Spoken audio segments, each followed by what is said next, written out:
Welcome to A Go. Today we're going to be showing you everything we picked up this week. I picked one piece up at an antique mall where I have a booth, as well as from thrift stores and estate sales. Before we get into it, I want to talk about a piece I sold on Etsy. It was an interesting story. I noticed I'd made a sale the night before, but the next day when I had it all packaged up and wanted to put the mailing information on the package, I noticed that there was a note that he wanted the item shipped out quickly because the item was going to be used temporarily for his father's ashes before they were able to get the urn. And this was a hand-carved lidded box made in the Philippines. And I could tell from the guy's last name that he probably was from the Philippines himself. And that really touched me. And it was cool to see that I was able to sell an item that was going to be for special use and that was culturally significant to the buyer. I also want to show you the items that we listed up on our Etsy shop that we showed in a previous video from our haul from the week before.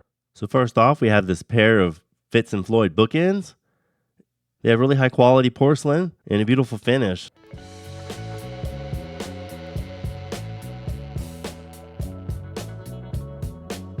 Then we have the small Cocker Spaniel planter. And it's not marked, but it still has a nice glaze to it.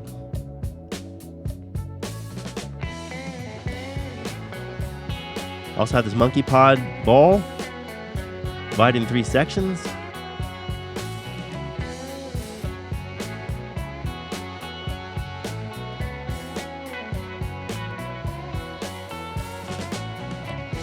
As well as this Mexican pottery, a pitcher and 4 cups.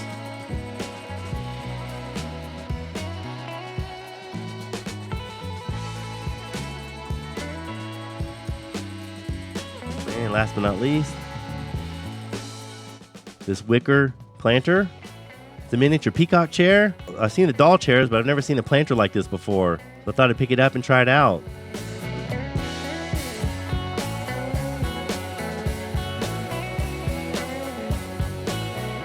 So I hope whoever sees this video will go and check out our shop on Etsy. We try to find really unique items and pieces that are quite collectible. So we offer a wide range of inventory. Now let's get into showing you our haul.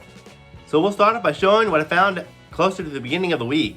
I went to my antique booth to move some inventory around and ended up picking up this brass planter with a pedestal base. They actually had this a few weeks before, but it's at $28, and I wasn't quite sure if I want to invest that kind of money in this, and I was hoping that they still have it and put it on sale. And sure enough, when we went there, I spotted it again, and they had it priced at $20, so I went ahead and snatched it up.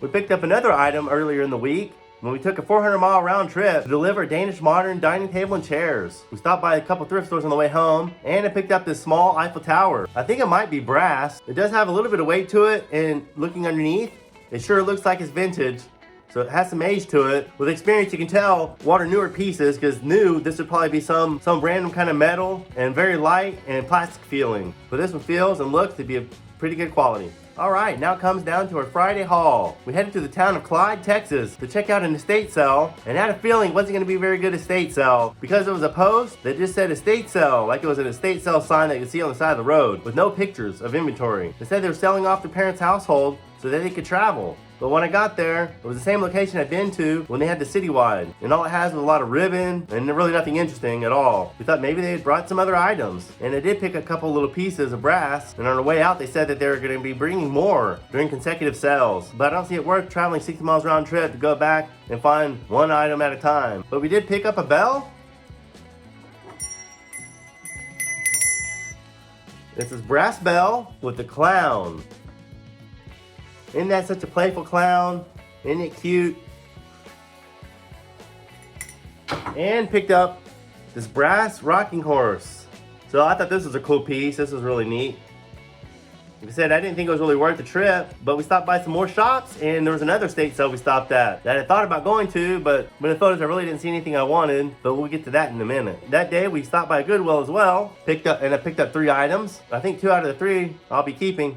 The first thing was this planter. I washed it up. It was really marked up really bad. People know that pieces that are signed could be very collectible. There's also a lot of Southwestern kitsch items, and this is one of them. It was being used as a planter, and it looks like a planter, but with these holes in it, I would think it'd be more for a candle.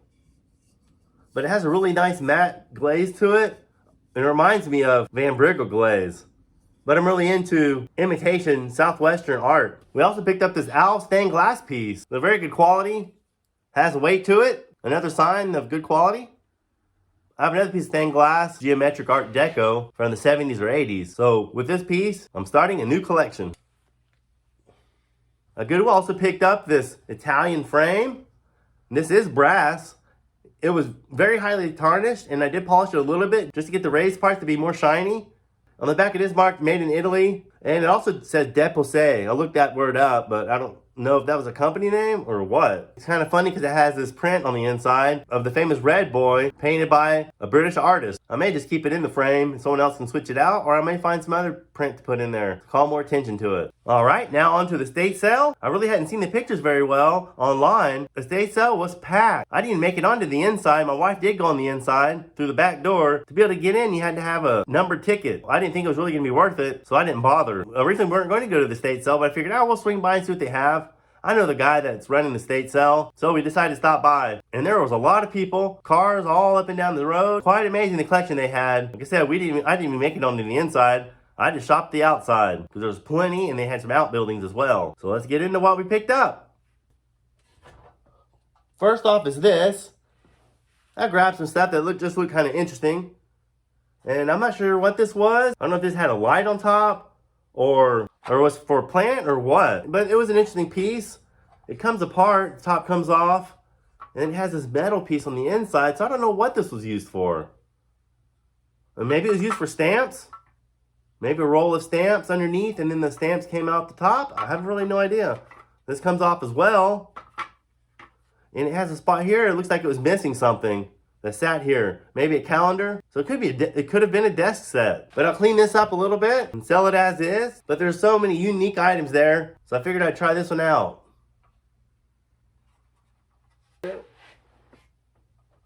Also picked up a couple of boxes, and one is this Japanese lacquered box. I thought it was 4 pins, but it's actually divided in sections. And it's all lacquered. Has a little bit of wear on it, damage, but that adds character to it. And it's stamped made in Japan on the bottom.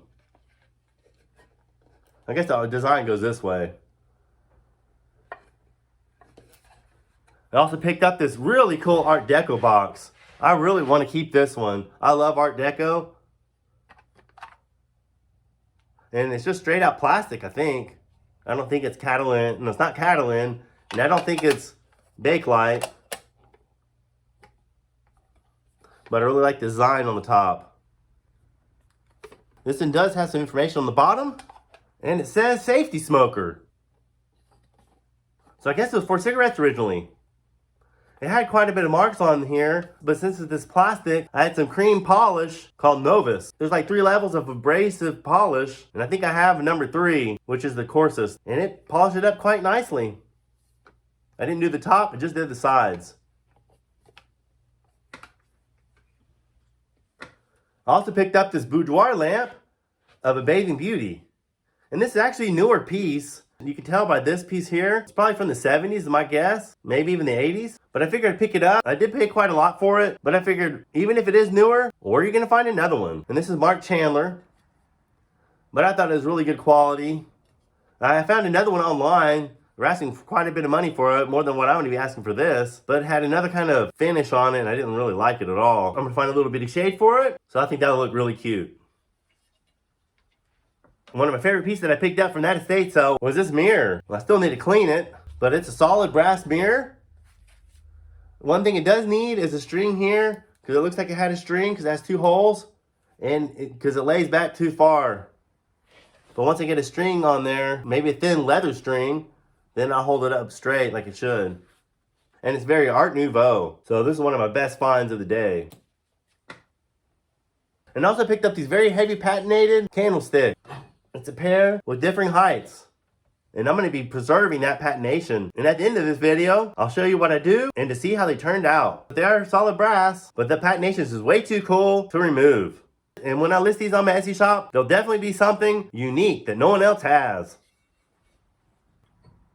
Last but not least, is what we found at a local thrift store / antique store. This store's off the beaten path, so if you're going to Clyde, Texas, you won't see it just going down the freeway. I found this last item as we were leaving the store. They had it up in the front window, but I didn't see it until we were walking out the door. I cut back and said, wait, let's check this one out. I'm sure it'll be too expensive for me to pick up, but let's check it out, see what they have on it. And that's this beautiful Amberina Swung Vase by L.E. Smith. It does have a couple bubbles in it and a couple lines done in the factory.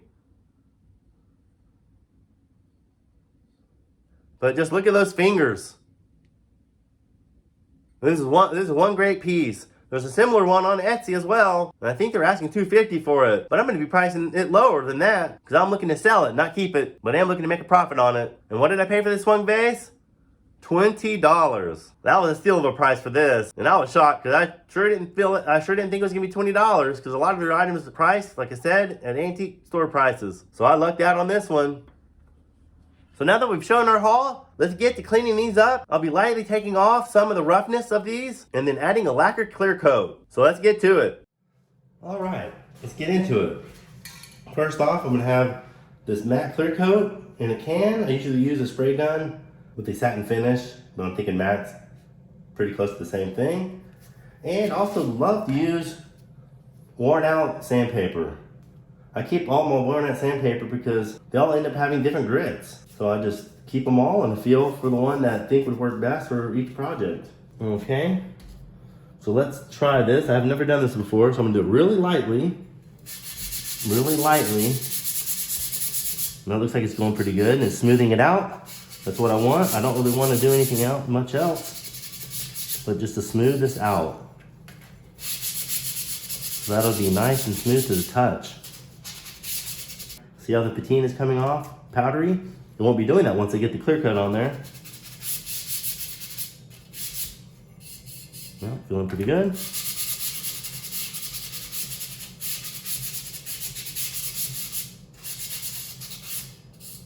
Feeling good.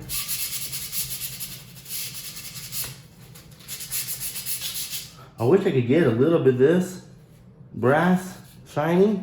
We'll see what happens when I sand it, just so you could tell that it was really brass. I'm not gonna hit it very hard because I don't want to mess it up. So I'll show up a little bit there. See a little bit of brass there, but I don't want to bring out too much of the brass. Little crevices there.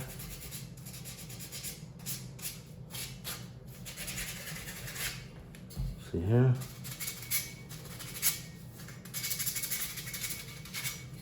Like I said, I just want to do this to try to get it a little bit smooth to the touch and also to seal in the dust. Well, not seal in the dust, but to eliminate the dust coming off. I think it turned out pretty well. I'm happy with it. Yeah, it's sanding really well. Let's see how to do this because I don't want to. I'm not going to go in straight lines because I don't want to create scratches on this. You can see a little bit of the brass coming out.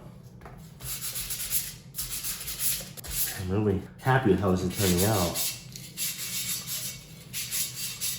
Once I add that clear coat, it will darken them a little. So that's another thing I'm kind of worried about. I could sand it underneath here and spray it. That way I can see what it looks like. I even thought about, instead of using the clear coat, using some type of wax polish. See how it feels? Feeling pretty good. Got a little rough part there. Yeah, I'll do a little bit more sanding.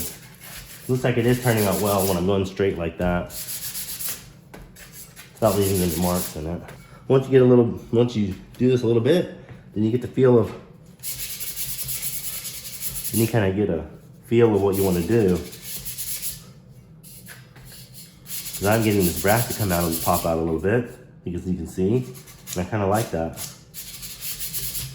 It's really just what I wanted. See how that turns out up here. These candlesticks actually come apart because this is screwed on there, I think, because this one, yeah, see this one loosens up. You can tighten it. But I'm not gonna take it apart to do this. There's really no point. in doing that. And see all this powder? It's coming off of the candlesticks. Again, we'll seal that in with the lacquer. Okay, I'm gonna do this up here a little bit more. So it's kind of rough. I don't know why I have to be so particular. If it's a little rough up there, does it really matter? It's not like people can rubber their hands all over these. Yeah, that's feeling really good. Love that. Really nice. Wow. Okay, I'm gonna just try clear coat. Try the clear coat on the underside.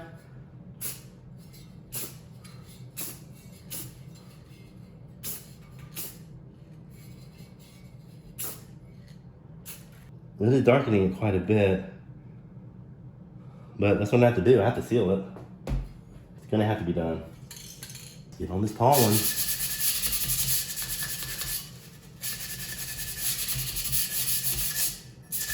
Yeah, it's coming out a little bit. Look at that. Shining it up just a little bit. Really good. Yeah. When you're doing any type of project like this or wood project, it's literally a hands-on project. Because you really got to get the feel of it. You really got to use your fingertips. Make sure you're putting on the finish nice and smooth. Okay, I don't want to do much more than that. All right, let's stop this and we'll come back once I have them all sanded down and ready to spray. All right, hope you can hear me just well. I have the AC going and at the door open, it's raining. So we'll see if you can hear me. I had a little accident setting up this wonky setup. This fell over and came loose and it's not screwing on like I thought it would. So I'm gonna have to try to take this off and put some JB weld or something to make it all one piece so it doesn't come apart. I'm not sure what's going on with this, but I'll check it out later. All right. Shake up this can again. It's very humid outside, but lacquer dries pretty quick, so we really shouldn't have a problem. Okay. Spray the top. Yeah, it's darkening quite a bit. Quite a bit.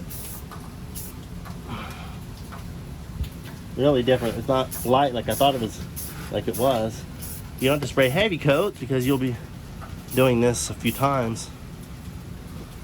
2 or 3 times I'll spray this and sand it in between coats. Turning out quite a bit different than what I thought it was what I was expecting. I think that's pretty good. Let me see if I got one all the way around. I did. Let's spin it like this. Whoops. Okay. Put that off to the side somewhere so it won't fall over. Now let's spray this one. Top here. Could have done the top last since I'm grabbing this centerpiece to twist it around. But it doesn't really matter. It's a little nerve-wracking doing this because you don't really know exactly how it's going to turn out. See the difference? Okay, I'm gonna grab this and spin it around a little. Okay. Looks like it's well coated. Like I said, it didn't have to be drenched with lacquer, so I'll be going over this a couple times. All right, let's let these dry, come back and sand them. All right, they're dried. I think I just need to sand them one time and put one more clear coat on them. Just lightly sand this time. Really, I don't even know if I need to do it again. It feels pretty good as it is.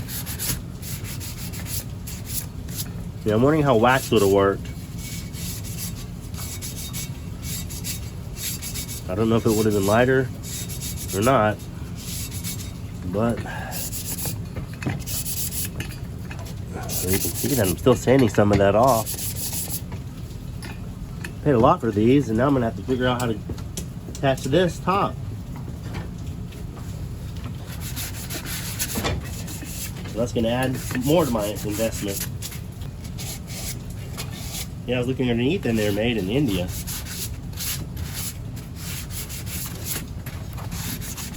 Okay, wipe these down, get them sprayed. All right, put it off the side to dry and we'll show you how they turned out.